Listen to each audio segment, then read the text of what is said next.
sa ni sa ri ma ga ma re ga ma pa ma ga re sa da da pa.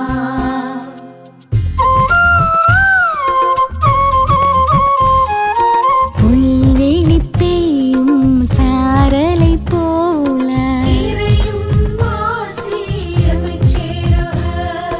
நீலம் குளிர் செய்யும் வான்மழை போல வான்வெளி உலவும் சூரியன் நிலவாய் தானென நினையா படைப்பும் நிலமாய்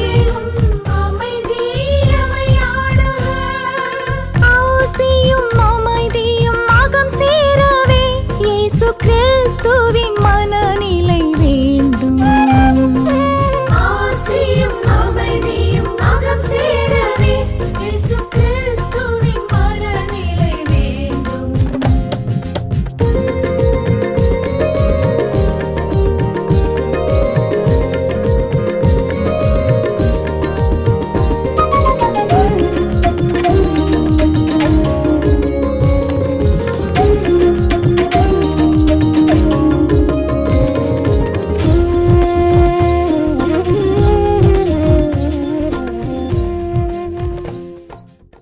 தந்தை மகன் தூய ஆவியாரின் பெயராலே ஆமேன். ஆண்டவர் இயேசு கிறிஸ்துவுக்குள் வாழுகின்ற அருமையான என் சகோதர சகோதரிகளே, அனைவருக்கும் அன்பார்ந்த நாள் வாழ்த்துக்களை தெரிவித்துக் கொண்டு இந்த இறைவார்த்தை சிந்தனை ஜெபத்திற்காக உங்களை அழைப்பதில் மகிழ்ச்சி அடைகின்றேன். தாய் திரு அவையானது ஆண்டினுடைய பொது காலம் 5வது ஞாயிற்றுக்கிழமை கொண்டாடுகிறது. பிப்ரவரி மாதத்தில் இந்த முதல் ஞாயிற்றுக்கிழமையிலே குறிப்பாக நம்முடைய திரு அவையானது குழந்தைகளை பற்றி சிந்திக்கிறது. பாலர் சபை தினமாக கொண்டாடுகின்றது. பாலர் சபை தினமாக கொண்டாடுகின்ற பொழுது என்ன செய்தியை கொடுக்கிறது என்பதை பற்றி நாம் சிந்திக்க கடமைப்பட்டிருக்கிறோம். இயேசுவின் இலட்சியத்தில் வாழ்கின்ற குழந்தைகள், இயேசுவின் இலட்சியத்தில் வாழ்கின்ற குழந்தைகள் என்று சொல்லுகின்ற மைய சிந்தனை நாம் எடுத்திருக்கின்றோம். இறைவார்த்தைக்கு கடந்து செல்கின்றோம். லூக்கா நற்செய்தி 5வது பிரிவு 1 முதல் 11 வரை உள்ள இறைவார்த்தைகளாக இருக்கின்றன. ஒரு நாள் அவர் கெனசரத்து ஏரிக்கரையில் நின்று கொண்டிருந்தார். திரளான மக்கள் இறைவார்த்தையை கேட்பதற்கு அவரை நெருக்கி கொண்டிருந்தனர். அப்போது ஏரிக்கரையில் 2 படகுகள் நிற்க கண்டார். மீனவர்களோ அப்படகுகளை விட்டு இறங்கி வலைகளை அலசி கொண்டிருந்தார்கள். அப்படகுகள் ஒன்று சீமோனுடையது. அதில் இயேசு ஏறினார். அவர் கரையிலிருந்து அதை சற்றே தள்ளும்படி அவரிடம் கேட்டுக்கொண்டு படகில் அமர்ந்து அவரை மக்கள் கூட்டத்திற்கு கற்பித்தார். அவர் பேசி முடித்த பின்பு சீமோனை நோக்கி, ஆழத்திற்கு தள்ளி கொண்டு போய் மீன்பிடிக்க உங்கள் வலைகளை போடுங்கள் என்றார். சீமோன் மறுமொழியாக, ஐயா, இரவு முழுவதும் நாங்கள் பாடுபட்டு உழைத்தும் ஒன்றும் கிடைக்கவில்லை. ஆயினும் சொற்படியே வலைகளை போடுகிறேன் என்றார். அப்படியே அவர்கள் செய்து பெருந்திரளான மீன்களை பிடித்தார்கள். வலைகள் கிழிய தொடங்கவே மற்ற படகில் இருந்த தங்கள் கூட்டாளிகளுக்கு சைகை காட்டி துணைக்கு வருமாறு அழைத்தார்கள். அவர்களும் வந்து 2 படகுகளை மீன்களால் நிரப்பினார்கள். அவை மூழ்கும் நிலையில் இருந்தன. இதை கண்ட சீமோன் பேதுரு இயேசுவின் காலில் விழுந்து, ஆண்டவரே, நான் பாவி, நீர் என்னை விட்டு போய்விடும் என்றார். அவரும் அவருடைய இருந்த அனைவரும் மிகுதியான மீன்பாட்டை கண்டு திகைப்புற்றார்கள். சீமோனுடைய பங்காளிகளான செபதேயுவின் மக்கள் யாக்கோபும் யோவானும் அவ்வாறே திகைத்தார்கள்.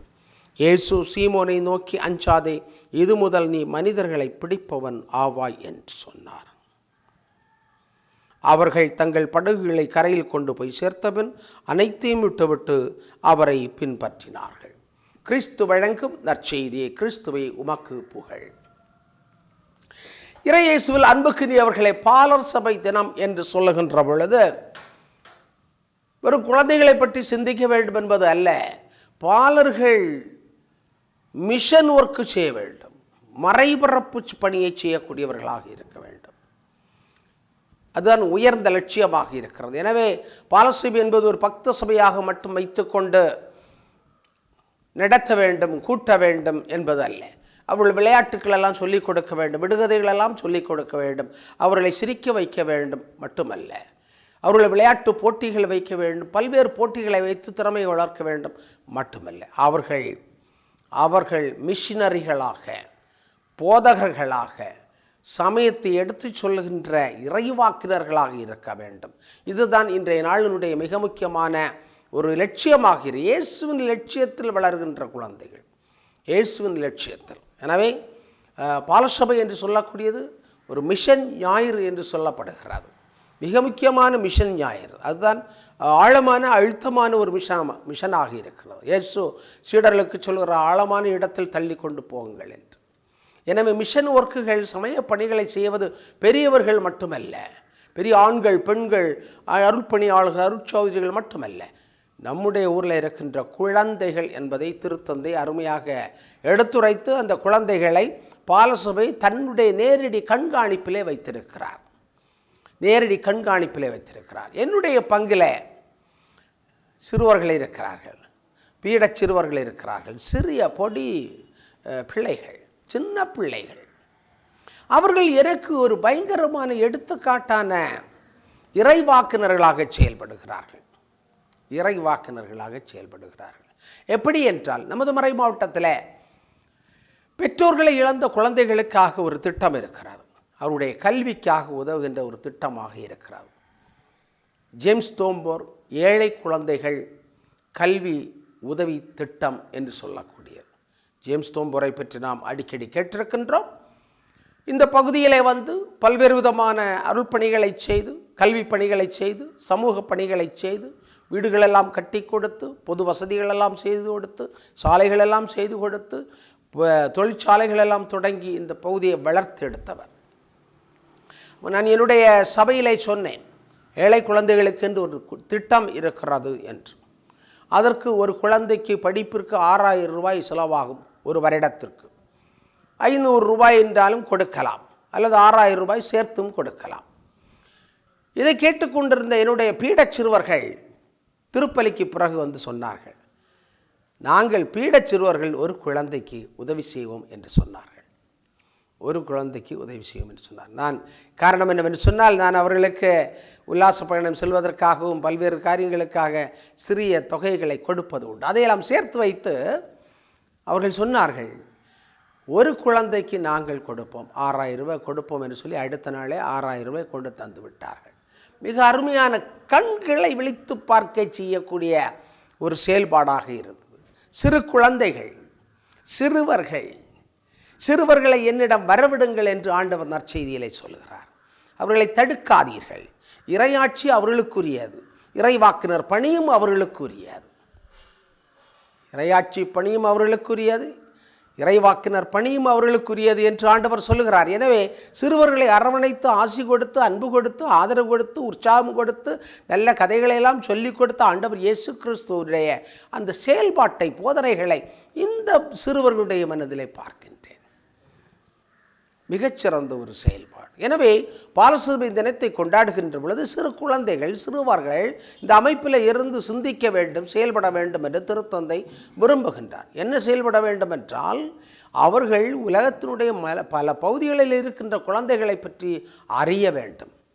வறுமையில் இருக்கின்ற குழந்தைகள், வீடுகள் இல்லாமல் இருக்கின்ற குழந்தைகள், பெற்றோரை இழந்த குழந்தைகள், குடிப்பதற்கான தண்ணீர் இல்லாத குழந்தைகள், பள்ளிக்கூடம் செல்வதற்கு வாய்ப்பில்லாத குழந்தைகள், சரியான உடை அணிவதற்கான வாய்ப்பு இல்லாத குழந்தைகள், மேல் படிப்பிற்கு செல்ல வாய்ப்பில்லாத குழந்தைகள். எனவே இவர்களை பற்றி சிந்திக்க வேண்டும் என்று திருச்சபை சொல்கிறார். ஆப்பிரிக்க நாடுகளில் இன்று கூட நிறைய பிள்ளைகள் பள்ளிக்கூடங்களுக்கு செல்வதில்லை, பள்ளிக்கூடங்களை பார்த்ததில்லை, பள்ளிக்கூடங்களே இல்லாத பல பகுதிகள் இருப்பதாக சொல்லுகின்றார். எனவே இந்த குழந்தைகளை பற்றி திருச்சபை சிந்திக்கின்றது, செயல்படுகிறது. எனவே தான் இந்த பாலசபை தினத்தில் இந்த மிஷனுக்காக, இந்த செயல்பாட்டிற்காக, இந்த மறைபரப்பிற்காக பிரிக்கப்படுகின்ற காணிக்கையானது திருத்தந்தைக்கு நேரடியாக அனுப்பி வைக்கப்படுகிறது. அவர் எந்த நாடுகளிலெல்லாம் தேவையாக இருக்கிறார்களோ, குழந்தைகள் தேவையில் இருக்கின்றார்களோ, அவர்களுக்கு உதவி செய்வதற்காக உணவு, உடை, உறைவிடம், பள்ளிக்கூடம், படிப்பதற்கான வாய்ப்பு, வேலை வாய்ப்பு போன்றவற்றை பெறுவதற்காக அடித்தளமாக இந்த குழந்தைகளை உருவாக்க முயற்சி எடுக்கின்றார். எனவே தான் பாலசபை தினம் என்று சொல்லக்கூடியது ஏதோ ஒரு பக்த சபையினுடைய விழாவாக குழந்தைகளை வைத்து பீடத்தை அலங்காரம் செய்து பாட்டு பாடி சிறு கதைகளை சொல்லி கடந்து போகக்கூடிய ஒரு நாள் அல்ல பாலசபை தினம் என்று சொல்லக்கூடியது. பாலர்கள் வருங்காலத்தினுடைய தலைவர்கள் என்று சொல்லுகிறோம். ஆனால் நிகழ்காலத்திலே அவர்கள் தலைவர்களாக போற்றப்பட வேண்டும். சமமான வாய்ப்புகளை பெற வேண்டும். உலகத்திலே பல்வேறு விதமான மக்களை நாம் பார்க்கின்றோம். எல்லோருக்கும் சமமான அடிப்படை வசதிகள் கிடைப்பது இல்லை. உணவு, உடை, உறைவிடம், மருத்துவம், கல்வி, வேலைவாய்ப்பு என்று சொல்லக்கூடியவை எல்லா குழந்தைகளுக்கும் கிடைப்பதில்லை. இதனால் குழந்தைகளை இறந்து போகிறார்கள், மருத்துவமனையிலே இறந்து போகிறார்கள். குழந்தைகள் வேண்டாம் என்றே பெற்றோர்கள் நினைக்கின்றார்கள். இப்படிப்பட்ட ஒரு கொடூரமான உலகத்திலே நாம் வாழ்ந்து கொண்டிருக்கிறோம். நம்முடைய பகுதிகளிலும் பார்க்கின்றோம். இப்பொழுது நம்முடைய மாவட்டத்தை பொறுத்த மட்டும் ஏறக்குறைய எல்லா குழந்தைகளும் படிக்க செல்கிறார்கள். ஆனாலும் அவருடைய மேல் படிப்பு என்று சொல்லக்கூடியது, அவருடைய வாழ்வு என்று சொல்லக்கூடியதற்கு அடிப்படையான ஆதாரங்கள் இல்லாமல் இருப்பதை நாம் பார்க்கிறோம். இவர்களுக்கு சிறு குழந்தையாக இருக்கின்ற பொழுதே நல்ல லட்சியங்களை ஊட்டி கொடுக்க வேண்டும். எனவே இந்த பாலசபை தினத்தை கொண்டாடுகின்ற பொழுது அருமையாக சொல்லுவார்கள். என்னவென்று சொன்னால், குழந்தையும் தெய்வமும் குணத்தால் ஒன்று, குற்றங்களை மறந்துவிடும் மனத்தால் ஒன்று என்று சொல்லுவார்கள். குழந்தையும் தெய்வமும் குணத்தால் ஒன்று, குற்றங்களை மறந்துவிடும் மனத்தால் ஒன்று. அந்த குழந்தை உள்ளம் என்று சொல்லக்கூடியதான் இறையாட்சியினுடைய தன்மை. இறையாட்சியினுடைய பெரியவர்களும் பெற்றோர்களும் சமூகத்தில் உயர்ந்தவர்களும் குழந்தை உள்ளம் படைத்தவர்களாக இருக்க வேண்டும் என்று ஆண்டவர் சொல்லுகிறார். நீங்கள் குழந்தைகளாக மாறாவிட்டால் விண்ணரசில் நுழைய முடியாது. குழந்தைகளாக மாறுகின்ற பொழுது, பெரியவர்களும் குழந்தைகளாக மாறுகின்ற பொழுது, சிந்திக்கின்ற பொழுது எல்லோரையும் சமமாக பார்ப்பார்கள், மகிழ்ச்சியாக இருப்பார். உள்ளத்திலே தூய்மை இருக்கும், உதட்டிலே உண்மை இருக்கும், வாழ்விலே சிறப்பு இருக்கும். இதுதான் பாலசபையினுடைய மிக முக்கியமான ஒரு பண்பாக இருக்கிறது. எனவே அன்புக்குரியவர்களே, இந்த பாலசபை தினத்தில் குழந்தைகளுக்கான உரிமைகளை பற்றி நாம் சிந்தித்து பார்ப்போம். அவர்களுக்கு கிடைக்க வேண்டிய உணவு, உடை, உறைவிடம், கல்வி, வேலைவாய்ப்பு போன்ற காரியங்கள், அவர்கள் சிறந்த மனிதர்களாக வளர்வதற்கான வாய்ப்புகள், இதைத்தான் திருக்குடும்பத்தில் ஆண்டவர் இயேசுவுக்கு அன்னை கன்னிமரியாளும் சூசேப்பரும் கொடுத்தார்கள் என்று தான் நினைக்கின்றேன். எனவே தான் லூக்காந்தர் செய்தியில் ஆண்டவர் இயேசு உடல் நலத்தில், உடல் வளர்ச்சியில் வளர்ந்து ஞானத்தில் சிறந்து வளர்ந்தார். எனவே அங்கு அவர்கள் எழுத படிக்க சொல்லிக் கொடுத்திருக்கிறார்கள், உலகத்தை பற்றி சொல்லிக் கொடுத்திருக்கிறார்கள், சமூகத்தை பற்றி சொல்லிக் கொடுத்திருக்கிறார்கள், சமூகத்தினுடைய பல்வேறு நன்மைகள் தீமைகளை பற்றி சொல்லிக் கொடுத்திருக்கிறார்கள், ஒடுக்கப்பட்ட மக்களை பற்றி சொல்லிக் கொடுத்திருக்கிறார். எனவே அதையெல்லாம் படித்த ஆண்டவர் இயேசு கிறிஸ்து லூக்கா நற்செய்தி 4வது பிரிவில் ஏழைகளுக்கு நற்செய்தியை அறிவிக்க என்று சொல்லி தன்னுடைய பணியை எடுத்து சொல்லுகின்றார். இதுதான் குழந்தைகளுக்கு நாம் கொடுக்க வேண்டிய மிக முக்கியமான ஒன்று. உணவு கொடுக்க வேண்டும், சத்தான உணவு கொடுக்க வேண்டும், நல்ல உடைகள் கொடுக்க வேண்டும், நல்ல பராமரிக்க வேண்டும், நோய் வருகின்ற பொழுது நன்றாக பாதுகாக்க வேண்டும். அதே நேரத்தில் சமத்துவமான ஒரு சமுதாயத்தை கனவு கண்ட ஆண்டவர் இயேசு கிறிஸ்துவனுடைய எண்ணங்களை, லட்சியங்களை, சிந்தனைகளை அந்த குழந்தைகளுக்கு சொல்லிக் கொடுக்க வேண்டும். சமமாக மனிதர்களை பாவிக்கின்ற, மதிக்கின்ற, நடத்துகின்ற ஒரு தன்மையை மனிதர்கள் பெற்றுவிட்டால் நிச்சயமாக குழந்தைகளுக்கு எந்த விதமான பாதிப்பும் இருக்காது. குழந்தைகள் இன்று பல்வேறு விதமான சூழ்நிலைகளிலே வாழ்கின்றார்கள். சூழ்நிலைகளிலே அழுக்கு படிந்த தெருக்கள், வீடுகள், பள்ளிக்கூடங்கள், கழிவறைகள் இல்லாத பள்ளிக்கூடங்கள் என்று பல்வேறு விதத்திலே அவர்கள் துன்பப்படுத்தப்படுகிறார்கள். இந்த நிலை மாற்றப்பட வேண்டும் அன்புக்குரிய என் சகோதர சகோதரி. எனவே பாலசபை வாழ்த்துக்களை தெரிவித்துக் கொள்கிறேன். குழந்தைகள் வளர வேண்டும், குமலம் நம்முடைய உலகம் வளர வேண்டும், உலகத்தில் இருக்கின்ற எல்லோரும் வளர வேண்டும், வாழ வேண்டுமாய் ஆண்டவரை பார்த்து ஜெபிப்போம். ஆமென். எங்களை எல்லாம் பாசத்தோடு படைத்து பராமரித்து வருகின்ற எங்கள் நல்ல தந்தை இறைவா, இந்த வேலைக்காக நாங்கள் உமக்கு நன்றி செலுத்துகின்றோம். எங்களுடைய சமூகத்தில் இருக்கின்ற குழந்தைகளுக்காக நாங்கள் வேண்டி நிற்கின்றோம். அனைத்து குழந்தைகளுக்காக வேண்டுகின்றோம். போர்களிலும் கலவரங்களிலும் வன்முறைகளிலும் பாதிக்கப்பட்டிருக்கின்ற எங்களுடைய குழந்தைகளுக்காக ஜெபிக்கின்றோம். வீடுகளை இழந்திருக்கக்கூடியவர்கள், வாய்ப்புகளை இழந்திருக்கக்கூடியவர்கள், பள்ளிக்கூடங்களை இழந்திருக்கக்கூடியவர்கள், உடுப்பதற்கான உடை இல்லாதவர்கள், உண்பதற்கான உணவில்லாதவர்கள், குடிப்பதற்கான சுத்தமான தண்ணீர் இல்லாதவர்கள், இவர்களையெல்லாம் நாங்கள் நினைத்து இவர்களுக்கெல்லாம் உதவி செய்ய வேண்டுமாய் நாங்கள் விரும்புகின்றோம். எங்களை ஆசிர்வதித்திலும், எங்களுடைய குடும்பங்களை ஆசிர்வதித்திலும், எங்களுடைய குடும்பங்களில் இருக்கின்ற குழந்தைகளை ஆசிர்வதிக்க வேண்டுமாய் எங்கள் ஆண்டவரும் திருமகனுமாகிய இயேசு கிறிஸ்து வழியாக உம்மை பார்த்து மன்றாடுகிறோம். ஆமென். தந்தை, மகன், தூய ஆவியாரின் பெயராலே ஆமென்.